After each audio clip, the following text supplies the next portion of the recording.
"Ma'am, step away from the casket, now." The words cracked through the quiet like a dropped stone in still water, sharp enough to turn every head in the cemetery at once as the wind moved slowly through rows of white flowers and polished headstones, carrying the faint scent of rain-soaked earth and fresh-cut grass across the hillside, while Naomi Carter stood frozen beside her son's grave, her gloved fingers resting lightly on the edge of the dark-wood coffin, as if letting go too quickly might erase what little of him remained. The black veil over her face trembling slightly with each measured breath she forced herself to take, while two uniformed officers approached with deliberate steps, their radios humming softly at their shoulders, their presence heavy and out of place against the quiet dignity of mourners dressed in black, who now shifted uneasily, whispering under their breath as confusion rippled outward like a slow wave through the crowd. Naomi did not turn immediately, did not flinch. Her posture remained straight, composed, almost impossibly steady for a mother who had just lowered her only son into the ground not even 30 seconds ago. But the sound of boots stopping just inches behind her finally pulled her back into the moment as one officer cleared his throat, the metallic click of handcuffs brushing against his palm breaking the silence in a way that felt louder than it should have. And when Naomi turned, her eyes, dry, focused, and eerily calm, met his without fear, without anger, only a quiet understanding that seemed to unsettle him more than any resistance ever could. "There's been a report," the officer said, voice firm but lacking the certainty he tried to project. "We need you to come with us." And for a brief second, no one moved. Not the grieving relatives, not the pastor standing with an open Bible mid-verse, not even the breeze itself. It was as if the entire cemetery held its breath waiting for her reaction. But Naomi simply looked past the officer, her gaze drifting back to the freshly turned soil, dark and damp beneath the overcast sky, and then down to the single white rose she still held between her fingers, its petals already beginning to curl at the edges from the cold. "You're making a mistake," she said quietly, her voice low but steady, carrying just far enough for those closest to hear as a murmur spread again, louder this time, disbelief mixing with discomfort as phones began to rise discreetly from pockets and purses, small glowing screens capturing the moment no one expected to witness. A grieving mother being pulled away before she could even say goodbye.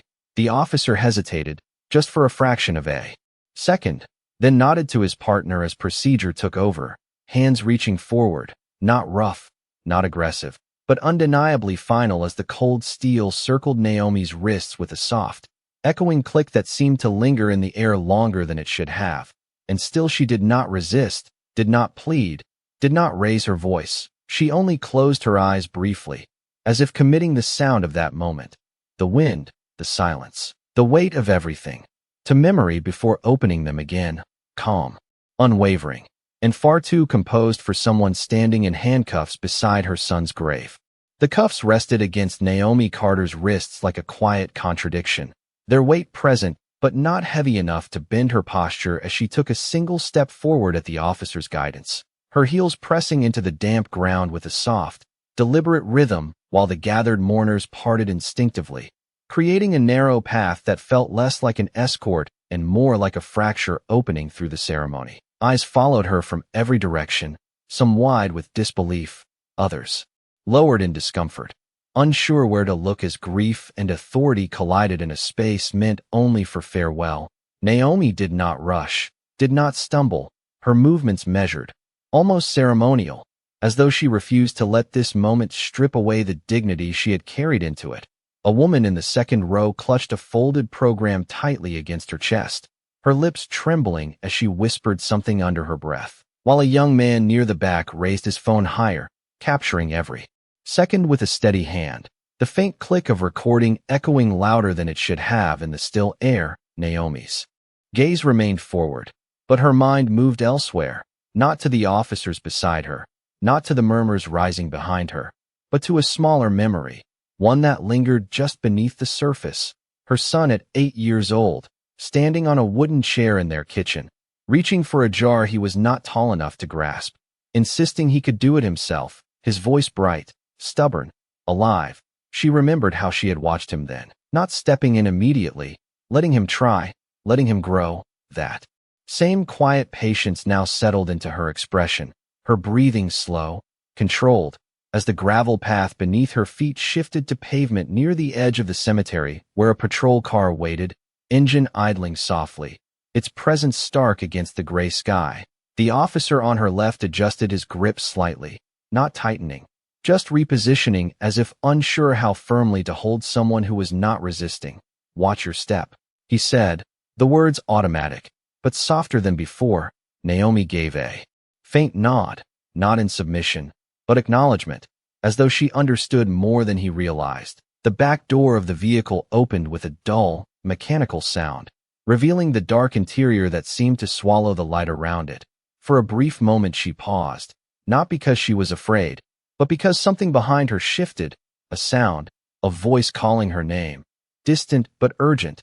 She did not turn fully, only enough for her eyes to glance back over her shoulder toward the grave, the fresh soil, the white flowers, the place where everything had changed.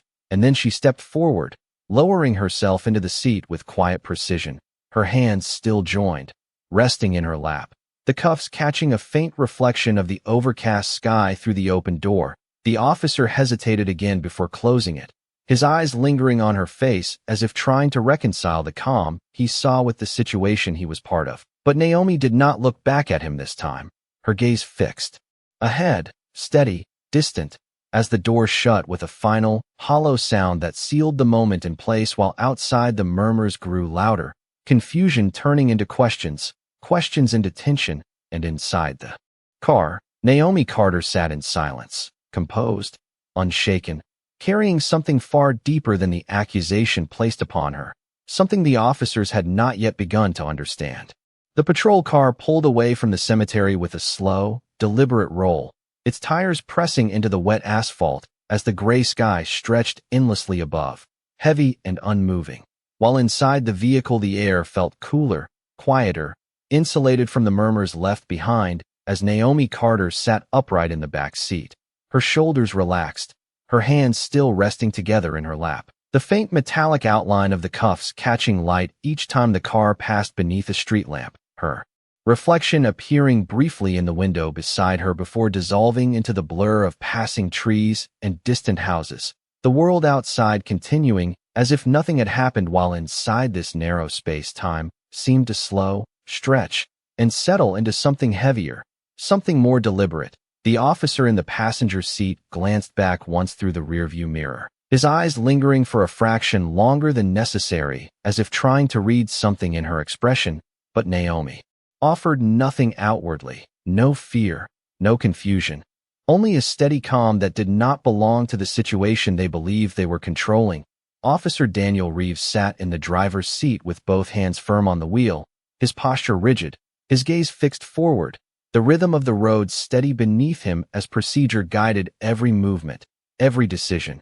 And yet there was a tension in the way his jaw tightened, a quiet uncertainty pressing in from the edges of his thoughts. Something about this did not align, not with the setting they had just left, not with the woman now seated behind him who had not raised her voice once, who had not asked a single question, who had not even looked afraid. He had seen resistance before, anger, panic, denial. But this silence, this composure, felt different, and it lingered in the car like an unanswered question. Dispatch confirmed the report twice. The officer beside him said quietly, breaking the silence just enough to anchor the moment, his voice low, almost cautious. Reeves nodded slightly without looking away from the road. "We follow protocol," he replied, the words simple, practiced, but lacking the usual edge of certainty. Naomi shifted her gaze slightly toward the passing horizon, her eyes tracing the faint outline of buildings in the distance, her breathing even, controlled, as if she had already moved beyond this moment and into something far more complex, something deeper than what these officers could see. A memory surfaced again, not of her son as a child this time, but of a courtroom, polished wood, quiet tension, the weight of decisions that shaped lives in ways most people never witnessed. She remembered the way people looked at her then, waiting, watching, believing that authority came from the bench she sat on. But she had always known it came from something else, something internal, something unshaken by titles or assumptions. The car slowed as it approached an intersection, the red light ahead casting a muted glow across the windshield, reflecting faintly against Naomi's face. Highlighting the stillness in her expression, Reeves exhaled slowly, his fingers tightening slightly around the steering wheel before easing again, and for a moment the world outside paused, the car idling beneath the light, the hum of the engine steady, contained. Something feels off, the passenger officer muttered under his breath, almost to himself. Reeves did not respond immediately, his eyes flicking once more to the mirror where Naomi sat, composed, silent, watching nothing and everything all at once. And in that brief reflection, something shifted, not in her, but in him, a small fracture in the certainty he had carried into the cemetery, subtle but undeniable, as if the situation they believed they understood was only the surface of something far more complicated. The light turned green, and the car moved forward again, carrying them all toward a truth that had not yet revealed itself. The station came into view as the patrol car turned off the main road, its concrete structure rising plain and functional against the overcast sky, fluorescent lights already glowing faintly through narrow windows even in the middle of the day. The vehicle slowing as it passed through the gated entrance where another officer glanced up briefly before returning to his paperwork. The world here moving on routine, on systems, on assumptions that rarely paused long enough to question themselves. The car rolled to a stop near the intake area, and the engine idled for a moment before Officer Daniel Reeves shifted it into park, his hands remaining on the steering wheel just a second longer than necessary, as if grounding himself before the next step. The passenger officer opened his door first, stepping out into the cool air while Reeves followed, the sound of their doors closing echoing lightly against the building's exterior. Then both men moved toward the back door, where Naomi Carter sat waiting, unchanged, composed, her posture still upright as if she had been placed there rather than transported. Reeves opened the door slowly this time, not rushed, not abrupt, and for a brief moment their eyes met again, hers steady, unreadable, his searching for something he could not quite define. "We are going to step inside," he said, his voice controlled, professional, but quieter than before.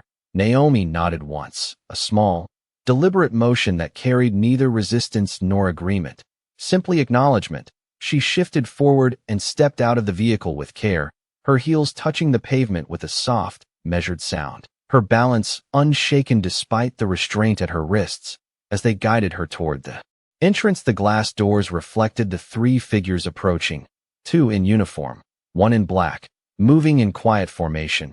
Inside, the air changed immediately, cooler, sharper, carrying the faint scent of cleaning solution and paper, the hum of overhead lights constant, almost clinical.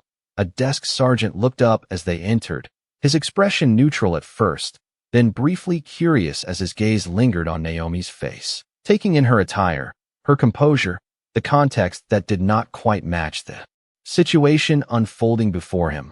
"What have we got?" he asked, voice casual but attentive. Reeves handed over the preliminary report without hesitation. Detainment based on a witness statement tied to an ongoing investigation, he replied, the words precise, structured, but lacking the usual confidence that often accompanied them. The sergeant scanned the page quickly, his brow tightening just slightly as he glanced up again at Naomi, who stood silently a few feet away, her hands still joined, her gaze directed forward, not at anyone in particular, not at the room, but somewhere beyond it, as if this space held no authority over her at all. "Ma'am, do you have identification on you?" the sergeant asked, shifting his tone into something more formal. Naomi paused for a fraction of a second, not out of hesitation, but as if considering the weight of what came next. Then she spoke, her voice calm, even, carrying clearly through the room without force. "It is in my coat pocket," she said, her words measured, deliberate. Reeves stepped closer, reaching carefully into the indicated pocket and retrieving a slim leather wallet. The motion slow, almost cautious, as though he expected something unusual. Before he even opened it, the room seemed to quiet in that moment, small conversations fading into the background, attention subtly shifting toward this single action. Reeves flipped the wallet open, his eyes scanning the contents. And then he stopped, not abruptly, but enough for the change to register, his shoulders tightening, his breath catching just slightly as the reality of what he was holding began to settle in. The silence stretched, thin and fragile, as the weight of a name, a title, something far beyond the assumption they had carried into that cemetery, pressed quietly into the room without a single word needing to be said. The air inside the station shifted in a way that no one could quite name, subtle but unmistakable, as Officer Daniel Reeves held the open wallet in his hand, his eyes fixed on the identification card resting inside, the fluorescent lights above casting a pale reflection across its surface, while the printed seal caught just enough brightness to stand out, sharp and undeniable. His fingers tightened slightly around the edge as if the card itself carried more weight than it should. The desk. Sergeant leaned forward a fraction, noticing the pause, the silence that had stretched too long for something routine. "What is it?" he asked, his voice lower now, no longer casual. Reeves did not answer immediately, his gaze moving once more across the name, the title, the photograph that matched the woman standing just a few feet away with composed stillness. Then he turned the wallet slightly, angling it toward the sergeant without a word, the motion slow, deliberate. And as the sergeant's eyes followed, the change was instant, not dramatic, not loud, but precise. His posture straightened, his expression tightening as recognition settled in. "Judge," he exhaled softly, the word barely leaving his lips before he stopped himself. The room around them seemed to contract, conversations fading into a distant hum as the realization began to ripple outward, small at first, then spreading, one officer glancing over, then another, drawn not by noise but by the absence of it. Naomi Carter stood exactly where she had been, her hands still joined, her shoulders relaxed, her gaze calm and forward, as if none of this surprised her, as if she had already anticipated the moment when assumption would give way to truth. Reeves swallowed quietly, his throat tightening as the pieces aligned in his mind. The cemetery, the arrest, the composure that had not once broken, and now this. A federal judge standing in their intake area, restrained, processed, treated as something she clearly was not, the weight of it pressed against him, not in panic, but in a slow, heavy understanding that something had gone wrong long before they reached this point. The sergeant cleared his throat, straightening further, his voice shifting into something more controlled, more careful. "Remove the cuffs," he said, not sharply, but with quiet authority that left no room for hesitation. Reeves moved instantly, stepping closer to Naomi, his hands steady but slower now, more deliberate than before as he reached for the restraints. The faint metallic click sounded. Again, softer this time. As the cuffs released and fell away, Naomi lowered her hands gently, rubbing her wrists once, not in complaint, not in discomfort, but as a simple return to normal motion. She did not step back, did not raise her voice. She only looked at Reeves for a brief moment, her expression unchanged, calm, measured, but carrying something deeper beneath the surface, something that did not need to be spoken to be understood. The sergeant shifted his stance, his eyes moving between them, recalibrating the situation, the room, the roles that had just been reversed without a single raised voice. "Ma'am," he began carefully, his tone now formal, respectful. "There appears to have been a misunderstanding." The word lingered awkwardly in the air, insufficient for what had just occurred. Naomi held his gaze for a second, then another, her silence stretching just enough to make the weight of that word settle fully into the room. Not rejected, not accepted, simply acknowledged for what it was, incomplete. And in that quiet space, the authority that had once been assumed shifted completely, no longer defined by uniform or position, but by something far more grounded, something that had been present from the very beginning, waiting patiently for the moment it would be seen. The room did not return to normal. It only shifted into a quieter version of itself where every movement carried more weight than before, where even the hum of the fluorescent lights seemed louder against the silence that followed the removal of the cuffs. Naomi Carter stood still for a moment, her hands now free, resting naturally at her sides, as if nothing had been taken from her in the first place, as if nothing needed to be returned. Her fingers flexed once, slow and controlled, the faint imprint of the metal already fading, while across from her Officer Daniel Reeves took a small step back, not instructed, not forced, but instinctive, as though the space between them had to be corrected, recalibrated. His posture no longer rigid with authority but uncertain, searching for the right position in a situation that had quietly reversed itself without confrontation. The desk sergeant cleared his throat again, softer this time, his eyes no longer scanning forms or reports but fixed on Naomi with a level of attention that bordered on caution. "Ma'am, we can arrange for transportation back to the cemetery," he offered, his voice careful, respectful, but slightly strained, as if the words had to pass through something heavier before reaching the air. Naomi did not answer immediately, her gaze drifting briefly toward the glass doors at the far end of the station where muted daylight filtered in, pale and distant. She seemed to measure the offer not in convenience, but in meaning, in timing, in what had already been taken from her in those quiet minutes she would not get back. The farewell interrupted, the moment fractured, and then she turned her eyes back to the sergeant, steady, composed. "No," she said simply, her voice calm, not dismissive, not cold, just certain. The words settled into the room with a finality that did not invite argument. Reeves shifted his weight slightly, his hands lowering to his sides, the earlier confidence gone, replaced by something more human, something closer to reflection. He opened his mouth as if to speak, then stopped, the words not forming the way they once would have, because nothing about this situation fit the patterns he had relied on. Naomi stepped forward then, not quickly, not aggressively, but with quiet intention, each step measured, controlled, her presence drawing the attention of every officer in the room without effort. She stopped just short of Reeves, close enough for him to hear her clearly without raising her voice.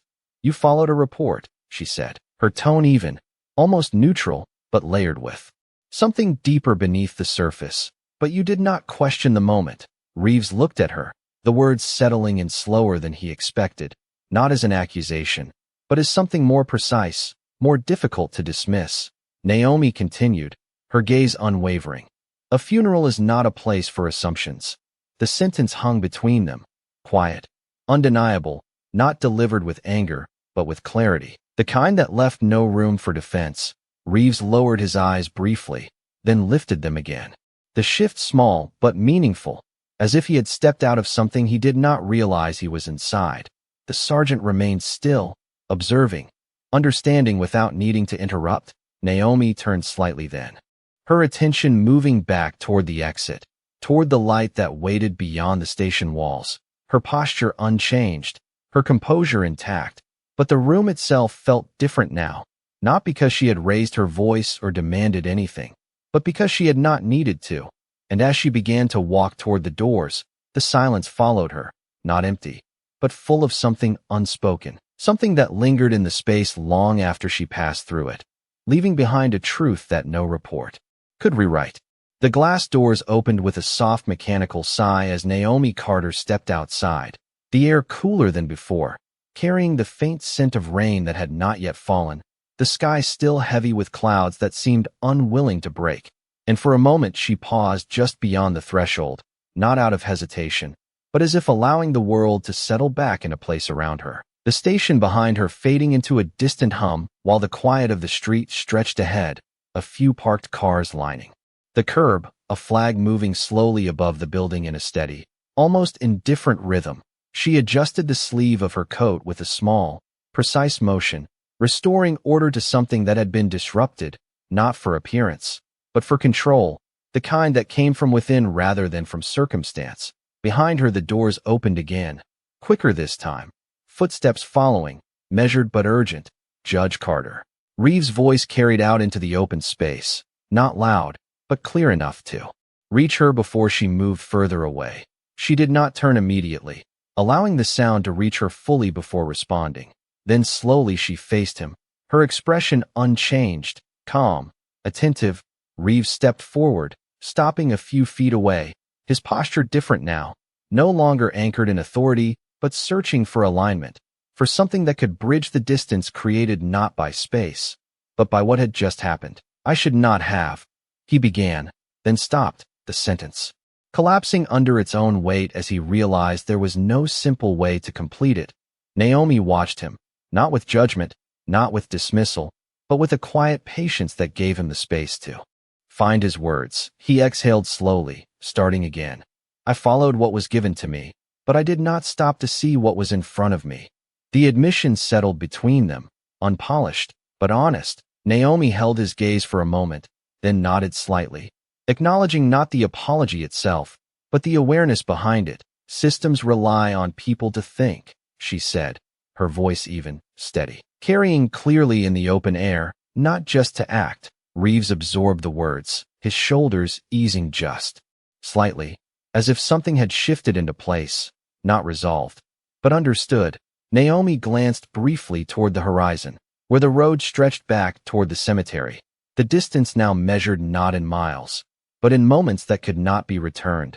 My son deserved silence, she continued, her tone softening just enough to reveal the weight beneath it. Not confusion. Reeves lowered his eyes for a brief second, then lifted them again, the meaning settling deeper than any reprimand could. A patrol car passed slowly on the street, its presence unnoticed by both of them, the world continuing in its routine, while this moment remained suspended just outside of it.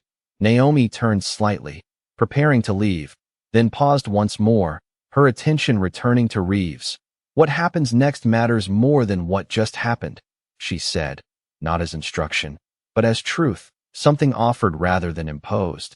Reeves nodded, this time without hesitation, the response quiet but certain, as if the weight of that responsibility had already begun to take hold. Naomi gave a final, almost imperceptible nod, then turned and walked forward, her steps steady, composed, the distance between them growing with each movement, not rushed, not lingering, simply deliberate. And as she moved down the sidewalk beneath the heavy sky, the silence that followed was not empty, but filled with the quiet recognition of something that had shifted, something that could not be undone, but could still be answered. The road back to the cemetery felt longer than before, not because of distance, but because of what now filled the space between each step as Naomi Carter walked steadily along the sidewalk. The quiet rhythm of her heels grounding her in the present while the sky above finally began to shift, a thin line of light pressing through the heavy clouds as if the day itself was trying to recover from what had been interrupted. A black sedan slowed beside her, its engine humming low before coming to a stop just ahead. The driver stepping out quickly, his expression tense but controlled. Judge Carter, he said, moving toward her with urgency held carefully in check. We have been looking for you. Naomi paused, her gaze meeting his, recognizing not the man, but the tone, the weight behind his words. The courthouse has been trying to reach you, he continued, lowering his voice slightly as if the information itself required respect. There has been a development in your son's case. The sentence did not land with shock, not on her, but something in her eyes shifted, not surprise, not fear, but confirmation, as if a piece of something larger had just aligned exactly where she expected it to. She nodded once, a small motion that carried decision rather than hesitation. Tell me, she said, her voice steady. The driver glanced briefly toward the street, then back to her. The report that triggered your arrest, he said carefully. It was flagged this morning as compromised. Naomi's gaze sharpened slightly, not visibly to most, but enough that the man speaking noticed. The witness statement was altered, he added, and the origin traces back to a case you ruled on 6 months ago. The air between them shifted, subtle but undeniable, the weight of coincidence dissolving into something far more deliberate.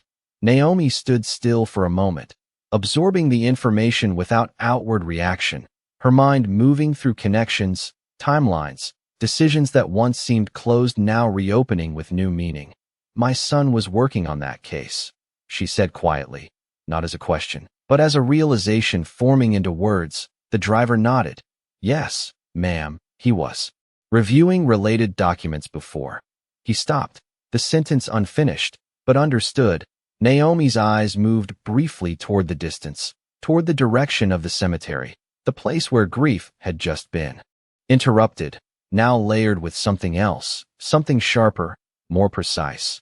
This was not a mistake, she said, her voice calm, but carrying a clarity that cut through the uncertainty. It was a diversion.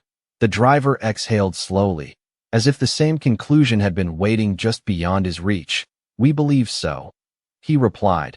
Naomi took a breath, steady, controlled, her posture unchanged, but her presence shifting in a way that was not visible, only felt, the stillness now carrying purpose, direction, something that extended far beyond the moment she had just walked away from. She stepped toward the car, not rushed, not hesitant, simply decisive, her hand resting briefly on the door before she paused, her gaze lifting once more to the sky where the light had grown slightly stronger, pressing through the gray with quiet persistence. And then she entered the vehicle, the door closing with a soft, final sound, not of retreat, but of movement forward, carrying her toward something unfinished, something that had begun long before the cemetery and would not end in silence. The courthouse stood in quiet contrast to the chaos that had unfolded hours earlier, its tall glass windows reflecting a sky that had finally begun to clear, thin streaks of sunlight breaking through the clouds as the black sedan came to a slow stop at the front entrance, the engine fading into silence while Naomi Carter remained seated for just a moment longer, her hands resting calmly in her lap, her breathing steady, controlled, as if every piece of the day had settled into place within her. Not erased, not forgotten, but understood. She stepped out of the vehicle with the same composed precision she had carried from the cemetery to the station and now here, her heels meeting the stone steps with a soft, deliberate rhythm, each step upward measured, grounded, as the doors opened before her and the quiet hum of the building welcomed her back, not as someone returning, but as someone who had never truly left. Inside, the hallway stretched long and polished, the air still, almost reverent. A few staff members paused as she passed, their expressions shifting from routine acknowledgement to something more aware, more careful, whispers trailing softly behind her, but never reaching her pace. Naomi moved forward without hesitation, her posture steady, her gaze fixed ahead as if the path had already been decided long before she arrived. She entered the courtroom slowly, the space empty, but for the echo of her own steps against the polished floor, the bench waiting at the far end, elevated, silent, unchanged. She approached it without pause, her hand resting briefly on the edge as she looked out across the rows of empty seats, the stillness of the room carrying something heavier now, something shaped by everything that had led her back here. She sat, not with ceremony, not with announcement, but with quiet certainty, as if reclaiming something that had never been taken, the files already placed neatly before her, the case reopened, the details sharper now, no longer abstract, no longer distant, but personal, precise. She opened the folder slowly, her eyes scanning the documents with focused clarity, each line, each name, each alteration revealing the pattern that had been hidden beneath the surface, the altered report, the manipulated witness statement, the timing of her arrest, all aligning into something deliberate, something designed to distract, to delay, to silence, but not successful, not anymore. Naomi lifted her gaze slightly, the courtroom still empty, the silence intact, yet different now, no longer passive, but holding the weight of what would come next. Her hand rested lightly against the wood of the bench, steady, grounded, as the light from the window behind her stretched forward.